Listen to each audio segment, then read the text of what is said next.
Hi there, welcome to video number 56, boxing defense number 507, dipping and bending.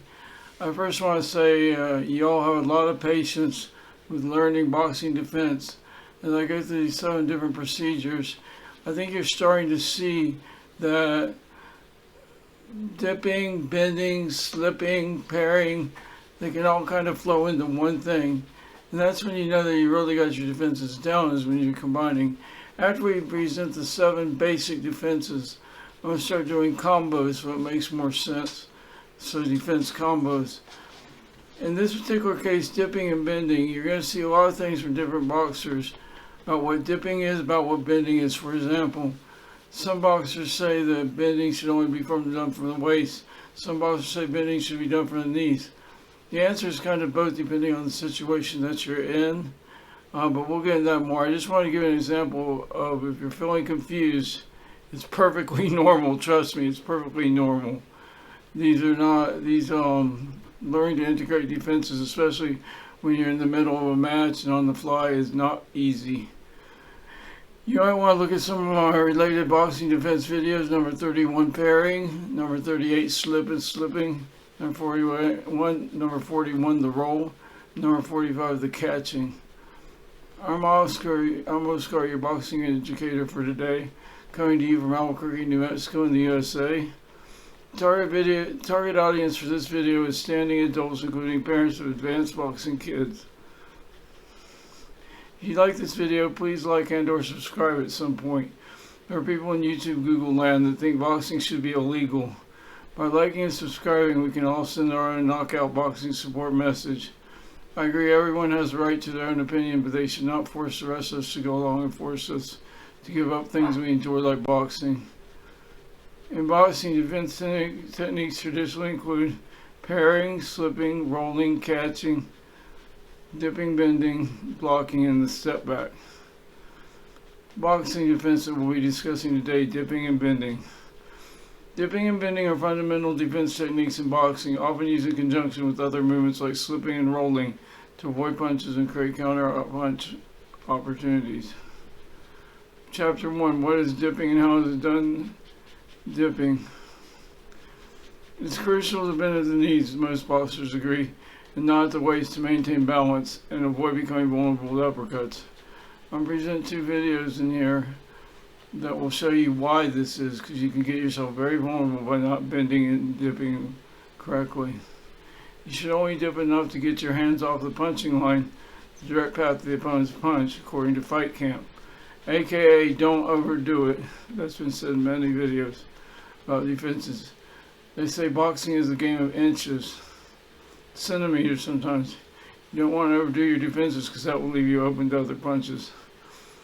Dipping can be used to avoid straight punches and set up counter punches, especially when your opponent's body is exposed after throwing a punch. There's 3 types of dips: left, middle, and right. Please watch this 3-minute video clip about dip defense from Lance Lundy Boxing. I'll put it up on screen. I'll also put in this video's introduction so you can easily copy and paste it into your browser. After you watch it, please return back here after watching so we can explore bending. What is bending? Chapter 2, what is bending and how is it done? As you look at videos and look at boxing research, a lot of people kind of intermingle dipping and bending. That's why I'm presenting them together. But I want to try to make sense of this. That's my job, to make this into common language, to make it easier for common folk to understand. You've been boxing for years and years and years and have many matches and you're a champ. All this is just second nature to you. For us normal people, we really got to think about it and work on it. I recommend you look at my related video number 28, the crab guard and Philly shell, to see an example of bending. Crab guard is known as the Philly shell, it's just 2 different names. No, some people call bending the tilt or the drop. So some boxers give bending a different name. Bending is used as part of bobbing and weaving, as in the Philly shell crab defense. Bending is more often used to evade left-hand punches, less useful right-hand punches, according to Coach Anthony. And we're going to see a short video clip on that.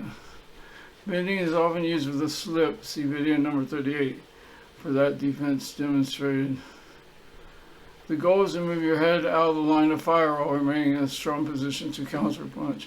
I'm going to repeat that because it's very important. The goal of bending is to move your head out of the line of fire while remaining in a strong position to counterpunch. This 7.5-minute bending clip from the famous Coach Anthony. I'm going to put this up here on the link up on the screen. I'm also going to post it in this video's introduction so you can copy and paste it easily.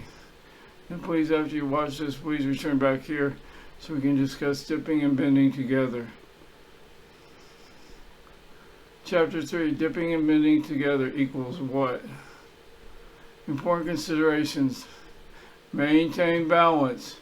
Bending at the knees and keeping your weight centered is vital for balance and quick recovery to counterpunch. Don't overbend. Excessive dipping or bending can leave you off balance and vulnerable to follow-up punches from your opponent. Keep your eyes on the opponent.